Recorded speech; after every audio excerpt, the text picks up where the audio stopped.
Well,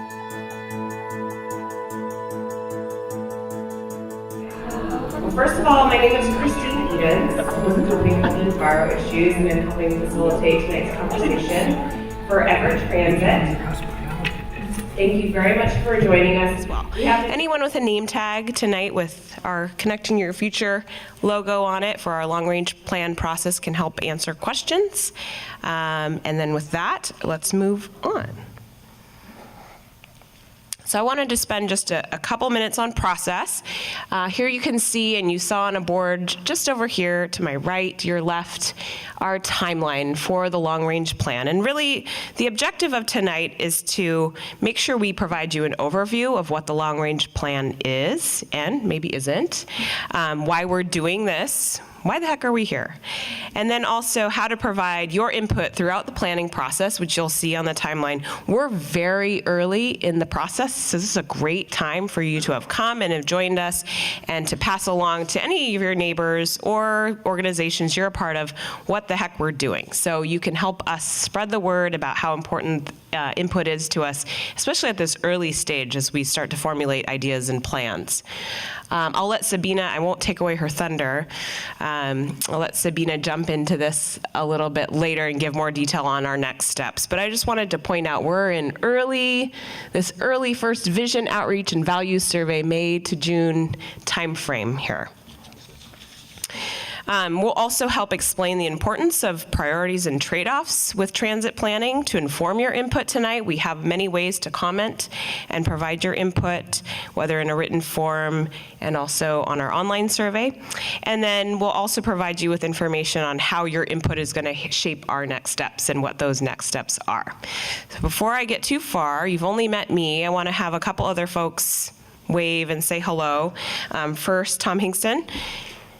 You can wave hello, Everett Transit Transportation Services Director.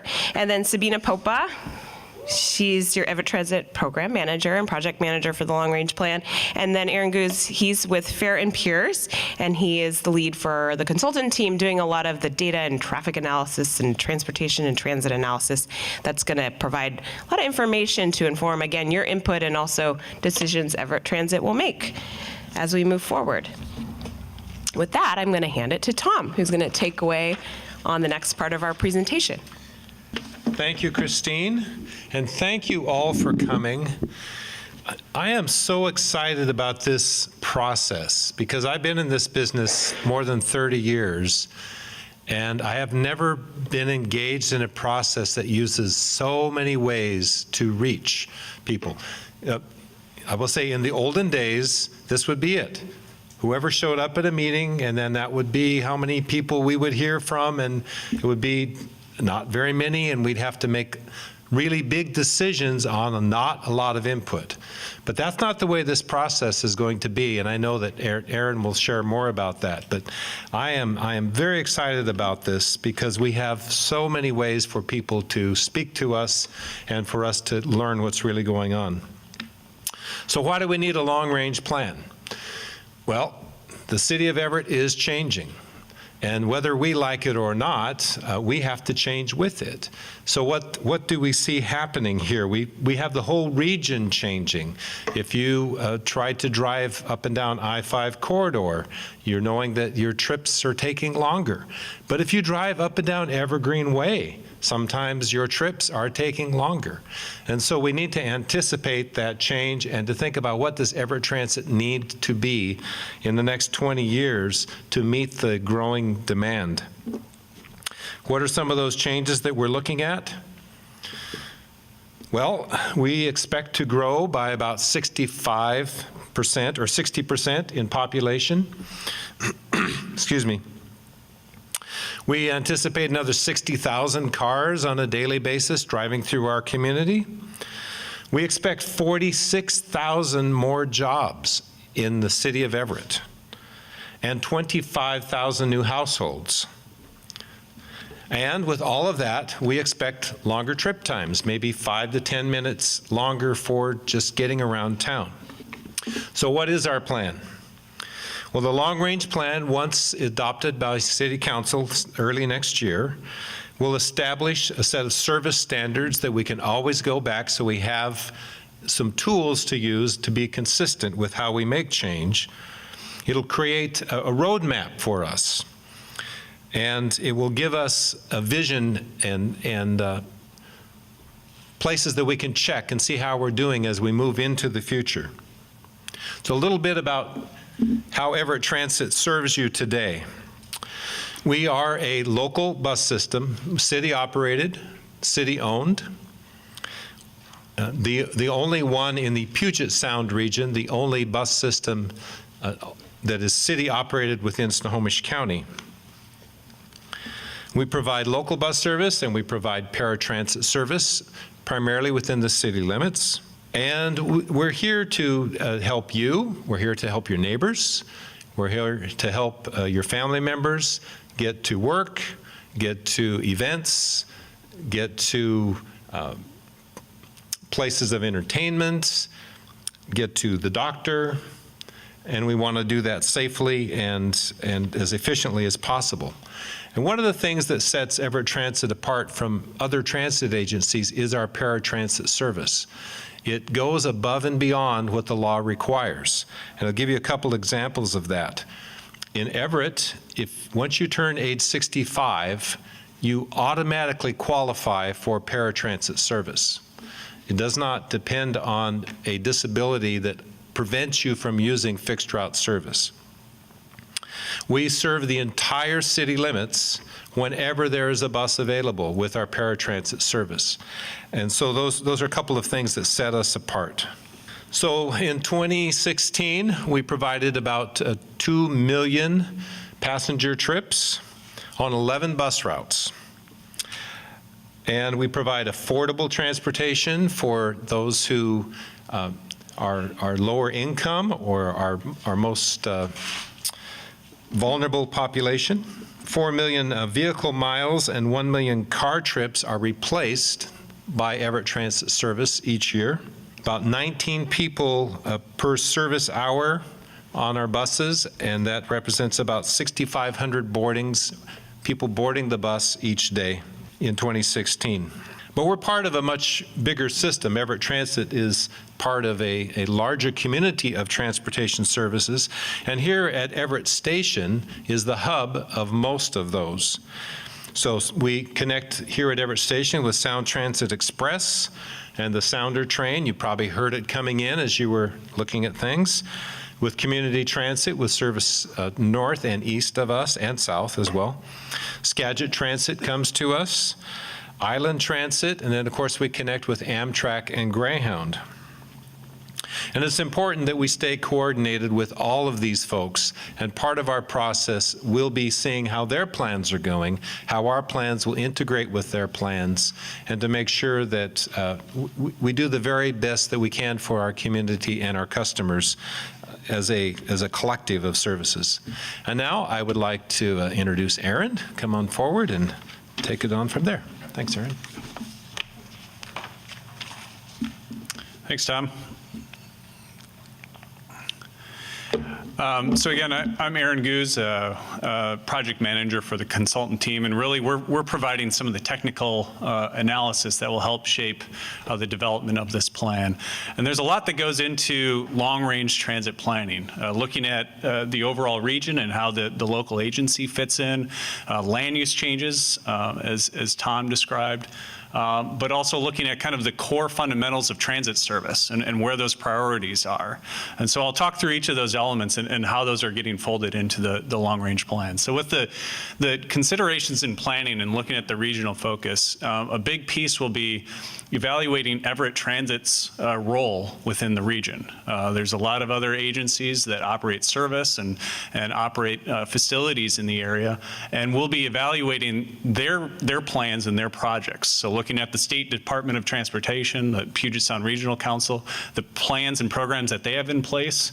But a big focus obviously is on some of these long-term and near-term changes with Sound Transit and the recent ballot measure for ST3, looking at the extension of light rail from Linwood up to Everett and what that means for Everett Transit's role within the region, connecting into that high-capacity transit, how it connects people to these regional investments. And then another big piece is community transit, and looking at community transit's long-range plans for their bus service, for their expansion of Swift bus rapid transit, and where Everett Transit can fit in with that system. So those will all be part of the coordination pieces that we'll be evaluating with this plan. Another big piece for transit planning is looking at land use change and how that land use change affects where service should be, how transit service can accommodate the growth in land use. So these two maps, and they're also in the board if you want to take a closer look after the presentation, highlight existing on the left population and employment density, and on the right is the forecast or planned population and employment density out to 2040. And you can see how the existing Everett Transit and the regional transit system kind of overlays that density. And part of the evaluation for this plan will be looking at in detail where is that density changing, increasing in the future, so that you're not just serving existing residents and employees, but looking at the future and where that growth is going. Another big piece is really about emerging trends. It's a fascinating time in transportation, just in how technology is changing, how there are different options for people to get from A to B, and this will be a big part of that plan. These are just 4 particular topics, but part of the input really is to ensure that we're accommodating all those emerging topics that are on your minds.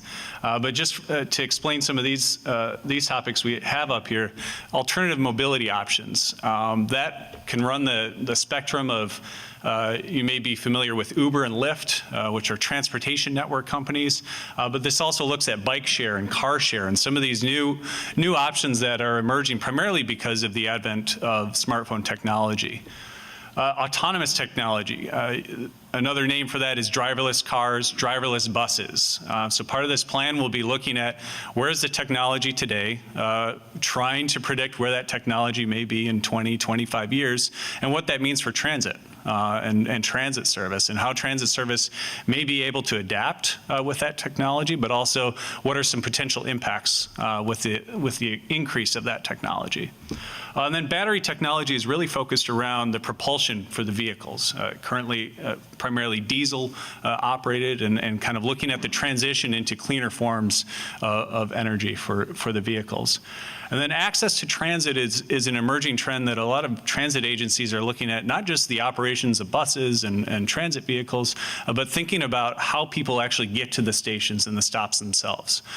So this can take the form of agencies looking at sidewalk infrastructure, bike lanes, park and ride management strategies, kind of the comprehensive view, and it's much more than just operating a bus or serving passengers via bus, and it's thinking more broadly as kind of a mobility for an overall region.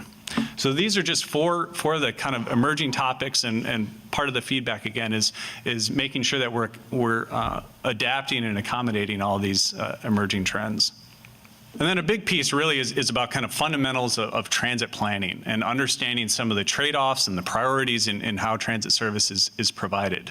And ultimately, it's trying to achieve this goal of providing the best level of service in the most cost-efficient and feasible manner, and really identifying as a community what are your priorities? What are the things that you value in not just transit service, but in getting around town and getting around the region? So there's 6 key elements that we're looking for feedback on as part of this outreach process that all feed into how you develop a transit system. Coverage is really about where does the bus go, how often are the stops, how close is it to your where you start your trip or where you end your trip.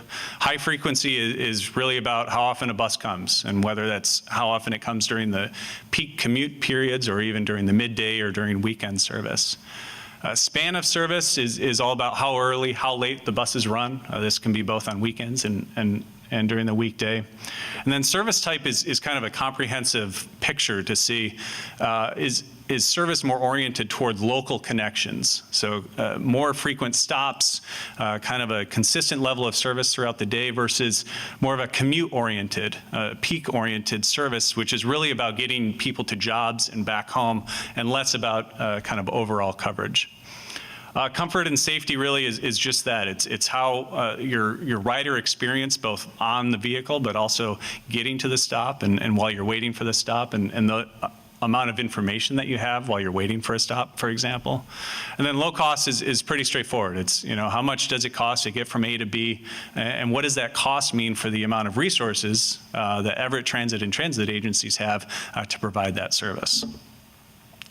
So I just want to go into a little more detail on each of these priorities to help paint the picture of where Everett Transit sits today as it compares to other transit agencies. So coverage, looking at kind of the number of stops that are available per mile. You can see on average, Everett Transit has pretty frequent stop density. So that means that you have a shorter walk to get to the transit stop as compared to the Swift Bus Rapid Transit line or even a Sound Transit Express bus. And there's obviously trade-offs that go with having more stops along a route and shortening your walk distance and what that means for example, the speed that the bus can operate at. Frequency, again, is another key topic, and about how often buses come both in the peak and during the off-peak period. And this is, again, just a comparison of Everett Transit, for example, the Route 7 with Everett Transit as compared to the Swift Bus Rapid Transit and Sound Transit Express bus. And you can see just the variation in frequency of service during the peak periods. With Everett Transit arriving every 4 times per hour on average, then Swift is roughly 5 times per hour, and then Sound Transit, really that peak-oriented service, arriving every 6 times per hour. And span of service, again, trying to balance these trade-offs of frequency, coverage, and span of service. This just, again, compares to other regional agencies, local agencies, and you can see during the weekday in the red, overall the early hours of the day and the late hours of the day, Everett Transit operates pretty similar to other agencies in the region. But there is a drop-off during the weekend times where it doesn't arrive as early and it doesn't run as late. And that's, again, another kind of trade-off to understand when service should be provided and how much service. And to kind of walk through how service span and frequency go together, this chart just shows how many Everett Transit buses are running on the street at any given hour on an average weekday. And you can see how service kind of ramps up into the 6 to 9 a.m. Peak commute period and then drops off slightly during the midday off-peak period, and then ramps back up during that 3 to 6 p.m. time period, and then slowly ramps down, ending roughly around 11 p.m. And this just gives you a picture of if you were to travel at any given hour during the day, what's the total amount of bus frequency and number of buses that are out there, and that gives you a picture of how long you would have to wait and how quick your trip would be. And so just to kind of paint a picture, give you an example of how all of these different priorities go together and where those trade-offs really balance. We'll use Route 8 as an example, which travels from downtown Everett, down Broadway, out to Boeing, and down Evergreen Way to Southwest Everett. And currently its frequency is about every 30 minutes during the peak period. And then off-peak, kind of midday, early morning, late at night is 45 to 60 minutes. And then on the weekends, it's consistently about 45-minute headways. And you can see the span of service that it operates on the weekends and the weekdays. And so the question then is, let's use frequency as an example. What if we wanted more frequency for this route? What are the trade-offs in order to ensure that frequency, kind of holding the budget neutral for this particular route? So the first example is to say, what if we wanted more peak period frequency? So instead of 30-minute headways, you now have 15 minutes. What are the trade-offs necessary to achieve that? Well, in this, just for this example, you would no longer be able to run during the weekend. So there is that trade-off of not having weekend service, but you would have more frequent buses during the peak period. Is that good? Is that bad? There's obviously advantages and disadvantages just depending on when you're trying to travel and where you're trying to go. A second example is looking at not so much the peak period, but what about off-peak? During the midday, early hours of the day, late at night, what if we could increase the frequency during that time period? What is the trade-off in order to achieve that? So in this case, trying to get it to all-day 30-minute frequency, in that case for the weekends, you couldn't run the bus as frequently. So again, there's trade-offs, advantages and disadvantages of trying to provide that all-day frequency. And then a third example is again, trying to increase the frequency, and what's another trade-off, or where can you pull back? And this is just kind of an extreme example to show, what if you could get to 15-minute headways during the peak period, and then 30-minute off-peak and weekend headways? Where is that trade-off? So in this case, if you no longer served Boeing on this route, you could provide that level of frequency throughout the day. But there is a trade-off to that. Fewer people are able to access that route, obviously, and it also has fewer access to jobs, with up to 6,000 fewer people and anywhere from 5,000 to 10,000 fewer jobs that are within a quarter-mile walk distance of that route. So this gives you a general sense of kind of the scale and the magnitude of looking at these different priorities and understanding to provide a certain level of frequency, for example, it requires kind of pulling back maybe on coverage or on service span in other areas. And part of this feedback that we're hoping to get with this plan is really to understand, what are your priorities? Where do you in your daily travels, or, looking ahead into the future, where are your priorities for travel, and how should Everett Transit look to plan that network? And to really talk about the feedback process and how this all fits in, Sabina will take it from there. Thank you.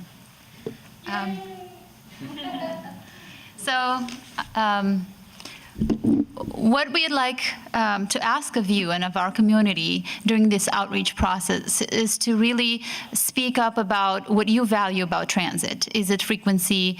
Is it coverage? Is it span of service? Is it the fact that we have one of the lowest fares in the region? And with that data, we will create that roadmap that we will then use to grow our system over time as our city grows. So along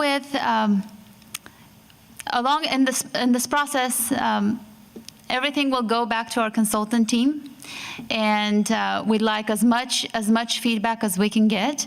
They will develop the service options that we will then come back to and ask feedback again, because as you see with frequency, there's many choices. Even if that's a priority, there's secondary priorities that we look at, and there's many ways to approach planning a route. We're also hoping to establish a set of standards that we can then use and have our customers know what to expect from a route. When we get to a certain level of demand, then we can increase the service and what that level is.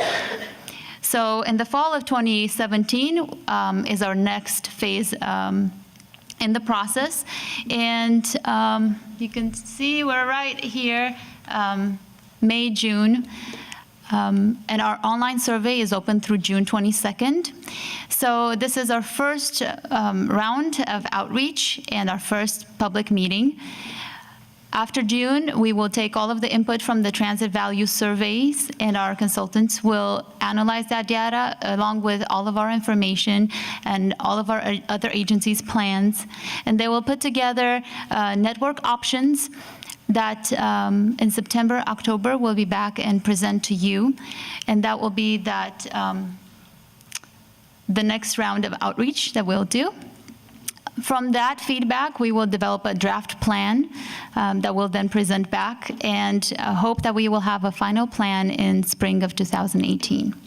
We started this process back in January of 2017. So we've been putting it out there that we are going forward with this process in terms of wanting to gather the feedback from our community. And this is the very first meeting of those meetings. We'll be available at Everett Mall on Saturday and at Everett Community College on Monday to try to, typically we have meetings at the library or in other places, and we try to now go to where people already are. So we're trying to at least reach the non-riders as well as riders. We do have interior bus ads and flyers on our buses, and have let our drivers know to pass the word along to our existing riders.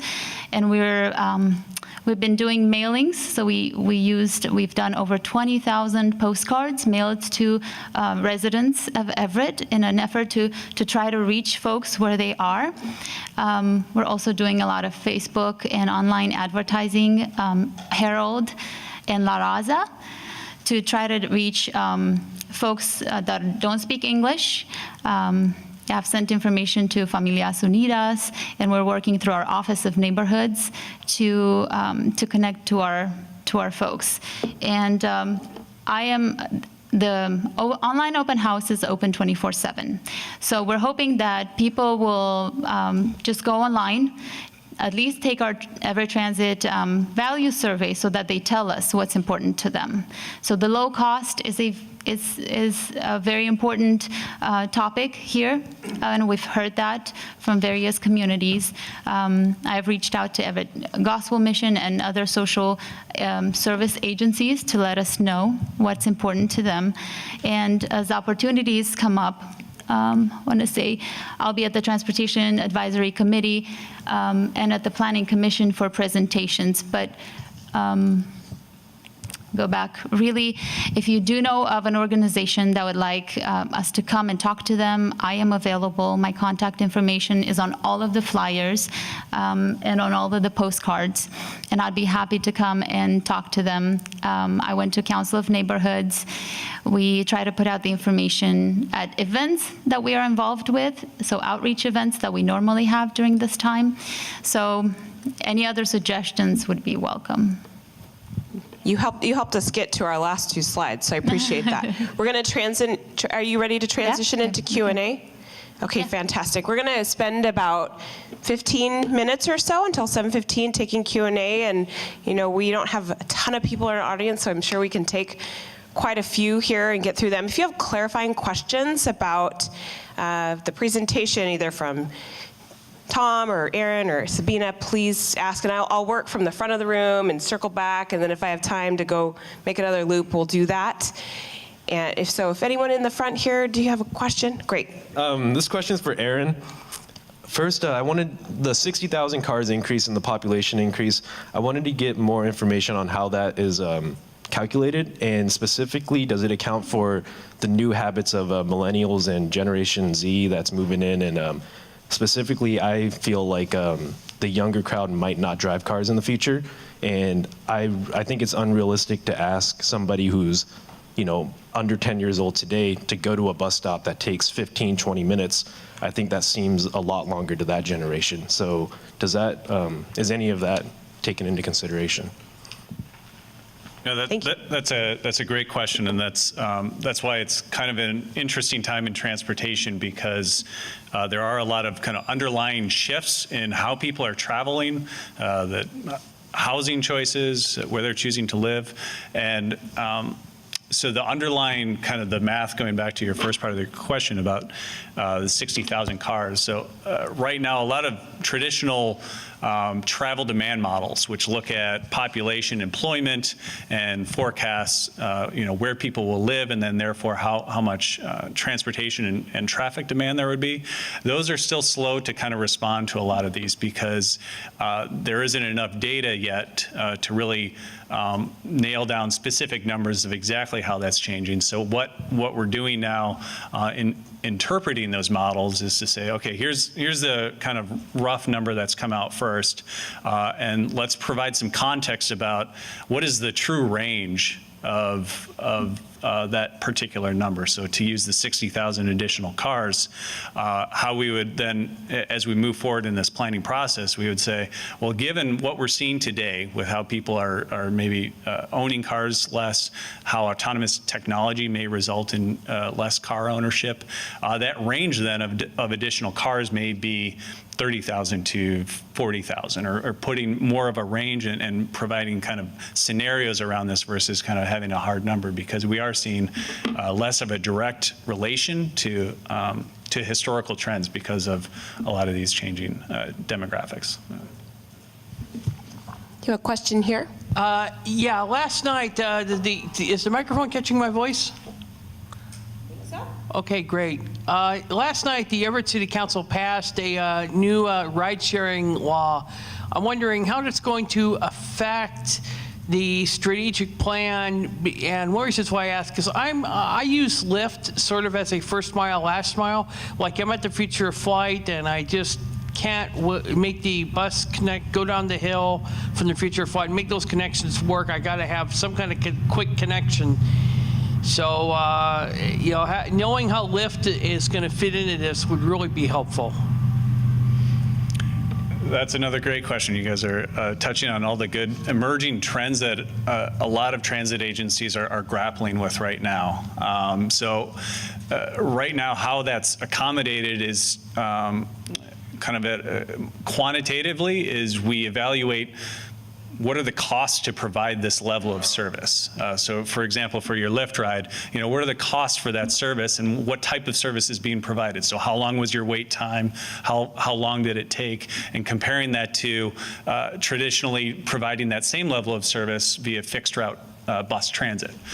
So we'll be taking a more comprehensive look to say, what are all the trips and what is all the travel that's being completed right now and forecasting into the future, and how may some of these services maybe fill that gap, maybe provide different levels of service. But a big unanswered question that a lot of agencies are grappling with is, should we try to work with Lyft? Should we try to work with Uber to provide that level of service? Or are they maybe not as much of a complement to transit as we would like? And it's something that hasn't been, unfortunately, it hasn't been nailed down exactly. There's a lot of pilot programs that are going on where they're looking at partnerships between Lyft and Uber and transit agencies as that kind of first last mile connection.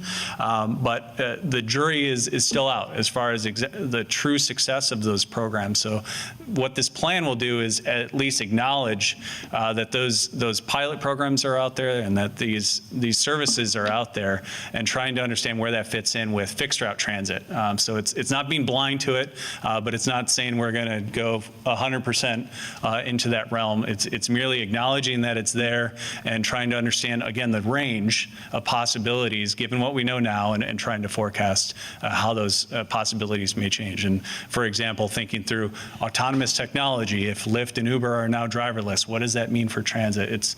We don't know the answers exactly. If we did, we'd all be billionaires right now, but at least acknowledging potential impacts to Everett Transit service, potential impacts to travel based on the range of possibilities is what we can do right now. Okay, another question here. How do you feel a slight fare increase from, say, by a quarter would impact things like frequency and coverage? That's a great question that I won't put a specific quantity to, but there is, that's part of our analysis. We'll be looking at, based on the priorities that people have identified, is it keeping fares low? Then we'll understand kind of what that means for the amount of frequency and the service band that can be provided. But we'll provide kind of another scenario which shows what if fares were increased, what would that mean for service? How much additional service can be provided? And it's not to say that that's the chosen concept, it's merely to understand the trade-offs that are with that. So unfortunately, I can't tell you exactly how much frequency would be provided, but that'll be part of this evaluation, is to know that trade-off of what do you get for having higher fares, and potentially what's the impact on ridership with higher fares as well. My question is about the Everett waterfront. I know that everybody here knows there's a lot of plans for hotels and other retail establishments, and one thing I foresee is the need for buses for a lot of the employees at these places. Right now, the Everett Transit service to the waterfront area is minimal, as you know. You are absolutely right. And we are fortunate to have recently received a grant from the state of Washington for 3 electric buses. And part of that grant design is that it would be a waterfront to riverfront connector via Everett Station via downtown. And what we are waiting for is enough activity. First of all, those buses won't get to us till about 2019. So our long-range plan will be able to talk about the impact of electric buses in our system. And so they'll be one of the early buses for us. But those areas are expected to start generating their own sales tax revenue. And we are primarily funded by sales tax. So as they grow, we will be able to grow. And that's part of our strategy. But as we get those buses, which is a big problem for us right now, we wouldn't have enough buses to provide more service. We expect that those areas will also grow to the point that they create enough interest in ridership that we could justify putting service there. Is there a question on this side of the room? Great. I'll hold this for you. Okay. For the Plainfield Airport, so last week we received the news we will have commercial service soon. So how will you transit route to accommodate the future flight passengers? Yeah, that's a good question. So I showed the map of density and purely kind of this broad range of population and employment density. So that's one factor that looks at it. But then we really narrow in on specific destinations, and particularly trying to understand where are there new destinations, where are there kind of key activity nodes, and trying to make sure that the service is matching up with existing high demand activity nodes and potential future. So that would be one of those that would be accommodated to understand how best to serve that area. And again, back to the trade-offs, what are the trade-offs to provide more service there versus to some other areas? Any other questions on this side of the room? I'll loop back. Okay, round two. Got 5 more minutes or so perfect. This question is about the trade-offs when we were talking about either more frequency or extending routes to the weekend. How is that calculated? Is it based on cost and budget? Yep, great question again. Yes, it's purely about the number of service hours that are required, and service hours again are directly related to the number of buses that are operating at any given time. So the analysis that went into that was to say, here's the given amount of service hours that are required to operate Route 8 as it exists today, and then if we increase frequency for the peak period, for example, how many service hours is required, and usually that entails additional buses. And so those additional buses then, and those additional hours means that those hours can't be used on the weekend or some other later in the day or earlier in the day. So the trade-offs, is that assuming there will never be an increase in drivers or buses? In this example, that was the assumption, just to kind of paint the picture of what that trade-off is. But again, looking at, well, if there is growth and therefore growth in sales tax and revenue, which can provide more buses, then it's saying it's not so much a trade-off, it's to say, well, where should we allocate that additional amount of money? So. Another question over here? Yes. I'll come to you. What plans would you have to increase ridership, to convince people who currently don't take the bus to ride the bus? I'm going to just keep repeating great questions again, because these are kind of those big picture questions that are asked and have been asked for many years. And speaking to the choice riders and getting people out of their cars and into transit, typically the biggest driver is the frequency of service, how often the buses come, so that travel is a little more spontaneous than having to rely on a schedule. But then looking at the travel time, so how long does it take me to get there versus driving? And if it's close, then people are usually willing to switch.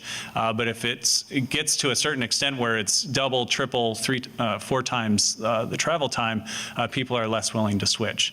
There are other factors that go into it. Is there priced parking at your destination? So if you were driving and you had to pay $10 or $15 to park, then that starts to weigh into, well, is it worth it if my travel time is a little longer? So there's specific math that goes into the equations for when people are willing to switch from driving to transit. But typically the biggest factors we see are how frequent is the service and how fast is it? It's usually the biggest drivers, but there's certainly some other factors that go into that. A couple more questions, one here. Following up on that question, I know CT in the past has had incentives like along 164th Street to get people to ride the first time, because often if people haven't ridden the bus, they don't know how to, it's like I don't even want to bother trying to figure that out. But I'm assuming you know about those incentives that they've offered on 164th Street. Another idea that I've often thought about is having bus buddies. In other words, volunteers who have ridden the bus, who are available somehow to help people who sign up for a bus buddy to figure out how to do a route. And I know,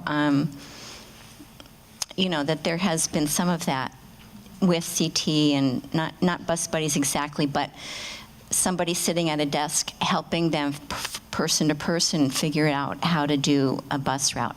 The other thing, I'm wondering if high school students and people in the apartment buildings along Evergreen Way and people at the, students at the college are getting, access to this process also, or are being, asked to comment on this.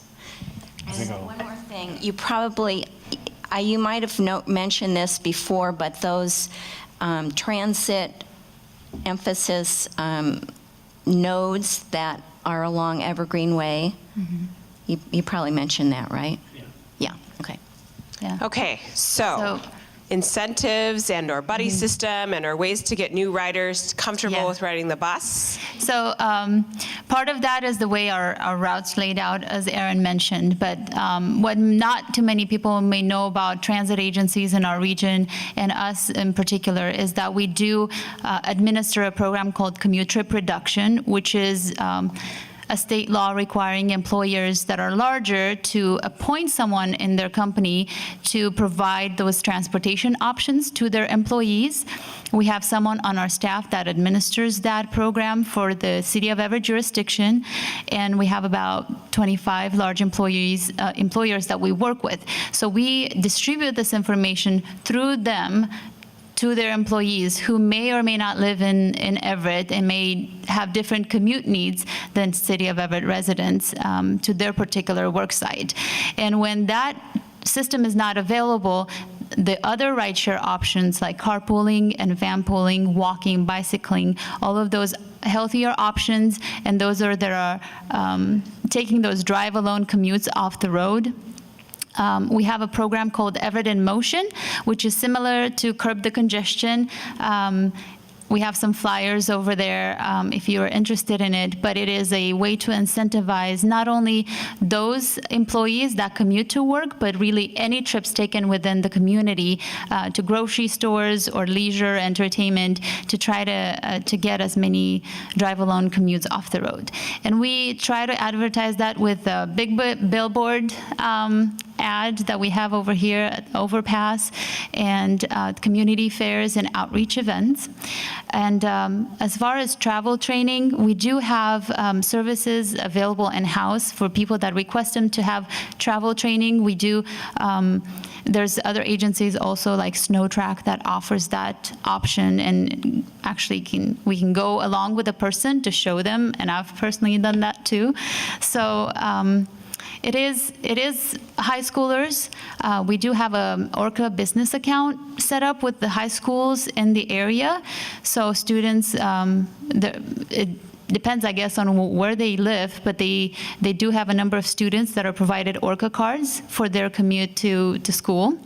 And we do try to do outreach with the college, more than their employee transportation coordinator, but they've recently done posters for Orca cards, and we'll be out there talking to them on Monday. So try to reach them where they are. So those are some of the ways. Sure. Is there anything more, Aaron, you wanted to say about the transit nodes? Oh, yeah, just, yeah, that was kind of, I think, to your question about the nodes along Evergreen Way, that's kind of where the population and employment density really kind of surfaced, yeah. I don't know what it's called. Yeah, but I didn't know of other people. I don't know. Yeah, there's a lot of transportation jargon. Hold on, the yeah. question was, I don't know what a transit node is, which is an important question to this conversation. There's a lot of different ways of kind of saying just an area where there's a lot of activity going on. So it could be retail, high employment area for office or manufacturing, or just more dense housing, apartments, for example. And so it's the density of that is collected around kind of a central area that really supports transit service. So it's activity is either an origin or a destination. But really it's about connecting those key high-density areas together. So that's where Swift has hit their bus stops, at those transit-emphasized areas where they're planning to have more density. Okay, Yeah. so just to make sure we're getting folks on the channel, so that is where Swift has put their bus rapid transit service, correct? Exactly, and if you're familiar with Swift and where the stops are, there is some distance between those stops. And the graphic that I was showing where we were comparing Everett Transit to Swift to Sound Transit is to say, right now Everett Transit really provides closer to a door-to-door type of connection, so you don't have to walk as far. But there are trade-offs with that where the bus has to stop more often, so it can't operate as quickly. But that's, again, that's kind of high-frequency transit. So bus rapid transit with Swift or light rail is kind of the extreme example, is really centered around those high-density nodes. And then there's more local transit that tries to fill in the gaps to shorten that walk distance for people. I'm going to take one more question, and then I'm going to respect our agenda and get us back to the point where hopefully you can provide us some input on what you've heard tonight. So, one more here. Great. For the bus route, you choose Everett Community College and Everett Mall as the transit centers. So my question is, do you know their expansion plans? Because it's related to your service, the future service. Also, we will have more 60,000 more people move in, and they're all related to these two transit centers. So, do you know if we? I know it's beyond your authority to expand those two areas, but it's related to your future service, right? So maybe how are we using information about their expansion plans to inform our long-range planning process? Does that help? Yes. Great. Yeah, I think some of those kind of more near-term, I wouldn't call them near-term, but a little more detailed expansion plans, they do get folded into the general kind of forecast for population and employment. So it does get incorporated. It's just not to that level of detail necessarily, but those are some of those contextual details that we can use when we're evaluating the feasibility of the proposed transit network. So understanding, this is where part of the outreach is to understand some of those differences from what maybe the general data show, and understanding some of the kind of the activity nodes, where is that expansion maybe going to occur earlier, and to feed it back to the service standards that Tom was referencing. So part of establishing the service standards is to say along a given corridor, for example, to connect 2 points, we forecast this many people and this many jobs. Well, that warrants this level of service, but we aren't there yet. So part of the the details of expansion plans for certain areas is to say, well, once that expansion occurs and goes over a threshold or a standard, well, then you should kick up the service to provide that additional service for that growth in either population or employment. So that's where the details of specific kind of expansion plans maybe play out, is when you're really evaluating how service needs to expand to fulfill the vision that's been established in the plan as we evaluate it year by year.